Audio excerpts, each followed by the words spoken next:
নমস্কার বন্ধুরা, আমি আজকে মিষ্টি স্বাদের একটা রেসিপি নিয়ে তোমাদের সামনে হাজির হয়ে গেছি।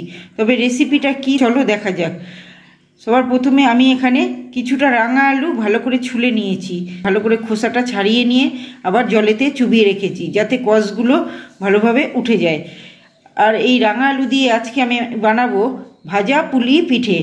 তার জন্য আমি এবার রাঙা আলুটাকে সবার প্রথমে সেদ্ধ করে নিচ্ছি। সেদ্ধ করে নিয়ে ফিরে আসছি, তোমরা ফার্স্ট থেকে লাস্ট পর্যন্ত দেখতে থাকবে। আর আমার চ্যানেলে যদি নতুন হয়ে থাকো তো চ্যানেলটি সাবস্ক্রাইব করে পাশে থাকা বেল আইকনটি প্রেস করে রেখো, যাতে আমি ভিডিও আপলোড করার সাথে সাথে তোমাদের কাছে নোটিফিকেশনটা পৌঁছে যায়। এই রাঙা আলুটাকে সেদ্ধ করে নিয়ে ফিরে আসছি, তারপরে তোমরা দেখতে থাকো আমি কি করে তৈরি করছি এই রাঙা আলুর ভাজা পুলি পিঠে। রাঙা আলুটাকে আমি প্রেসারে সেদ্ধ করতে বসিয়ে দিয়েছি। এখানে আমি এটাকে 3টে সিটি দিয়ে নেব।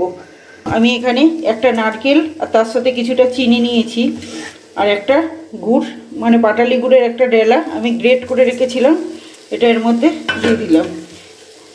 এটা পুর বানানোর জন্য আমি এই নারকেলটাকে ভালো করে পুরটাকে রেডি করে নিচ্ছি। পুরটাকে বানিয়ে নিয়ে তারপরে ফিরে আসছি।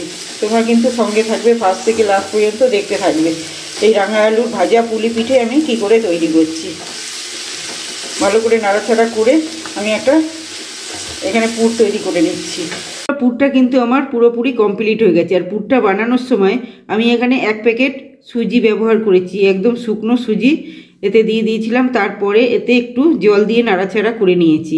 পুরটা পুরোপুরি ভালোভাবে রেডি হয়ে গেছে। সুজিটা দেওয়ার সময় তোমাদেরকে দেখানো হয়নি, তাই এখন বলে দিলাম। আর এখানে আমি রাঙালুটাকেও খুব ভালো করে সেদ্ধ করে নিয়েছি, একদম নরম তুলতুলে হয়ে গেছে। খুব ভালো করে কিন্তু সেদ্ধ করে নিতে হবে এই ভাজা পুলি বানানোর জন্য রাঙা আলু দিয়ে। এবারে আমি একটা ডো তৈরি করে নিচ্ছি। তবে চলো দেখা যাক আমি কি করে এই পিঠের ডোটাকে তৈরি করছি। একটা বড় গামলা নিয়ে নিয়েছি, গামলার মধ্যে একটু জল রয়েছে, এটার মধ্যে জল সমেতই আমি এটা নিয়ে নিলাম। এবারে নিয়ে নিচ্ছি 1 বাটি চালের গুঁড়ো, তার সাথে নেবো 1 বাটি আটা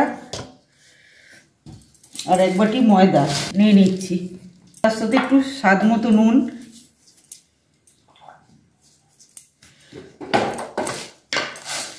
আর 1 বাটি চিনি নিয়ে নিলাম এর মধ্যে, দিয়ে খুব ভালো করে এটাকে মেখে নিচ্ছি। তার সাথে একটু আমি সাদা তেল অ্যাড করে নিচ্ছি। এটা দিয়ে মেখে নিয়ে তারপরে আমি ফিরে আসছি।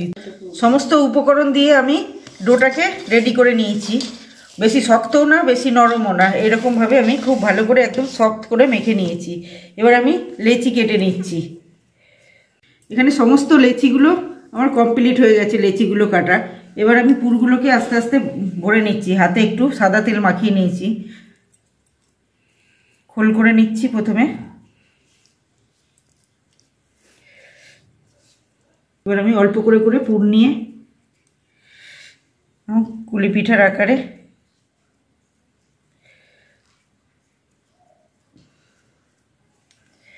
এভাবে মুখটাকে মুড়ে দিতে হবে।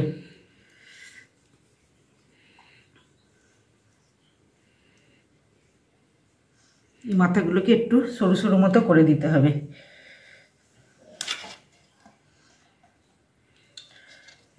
আর একটা করে তোমাদেরকে দেখাচ্ছি। তেলটা কিন্তু হাতে ভালো করে মাখিয়ে নিতে হবে একটু একটু করে, না হলে হাতে একটু আটকে যাবে। আর আমি এটা মাখবার সময় কিন্তু কোনো রকম জল দিইনি। আলুটা সিদ্ধ করে যেটুকু জল ছিল ওই জলটাই দিয়েছি। জলটা না দিলেও হয়তো হয়ে যাবে, তবে হয়তো একটু শক্ত হবে মাখাটা। এটা একটু নরম টাইপের হয়েছে, জলটা দেওয়ার কোনো দরকারই হবে না হয়তো।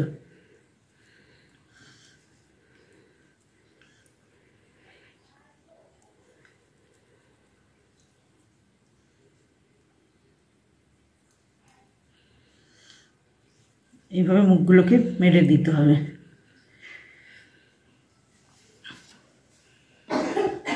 সমস্ত কুলিগুলোকে আমি এইভাবে পুরটাকে ভরে নিচ্ছি। আমার সমস্ত পুলিগুলোকে পুর ভরা হয়ে গেছে, দেখতেই পাচ্ছ। 2 প্লেটে একদম সাজিয়ে নিয়েছি। এবারে তবে ভেজে নেওয়ার পালা। এবার ভাজতে চলে যাচ্ছি, তোমরা দেখতে থাকো। পুলি পিঠে বানানোর জন্য আমি এখানে কড়াইতে তেল গরম করতে বসিয়ে দিয়েছি। তেলটা গরম হয়ে গেছে। এবার আমি এক এক করে পুলিগুলোকে ছেড়ে দিচ্ছি।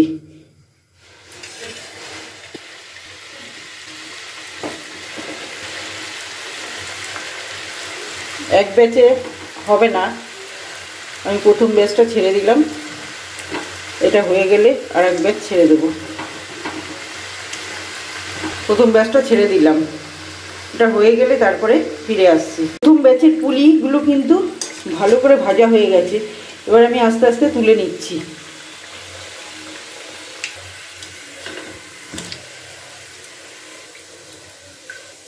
মুখগুলো কিন্তু একটু ফাঁকা ফাঁকা হয়ে গেছে, কিন্তু একটু পুর বেরায়নি, কিন্তু পুরোটাই পুর ভেতরে রয়ে গেছে। গরম তেলে পড়ে মুখগুলো ফাঁকা ফাঁকা হয়ে গেছে। প্রথম ব্যাচ আমার ভাজা হয়ে গেল, এবার দ্বিতীয় ব্যাচের জন্য আবার দিয়ে দিলাম।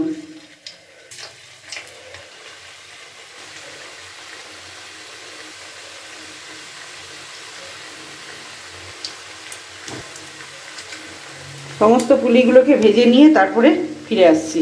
এখানে দ্বিতীয় ব্যাচের পুলিগুলোও কিন্তু একদম ভালোভাবে ভাজা হয়ে গেছে, এবার আমি তুলে নিচ্ছি।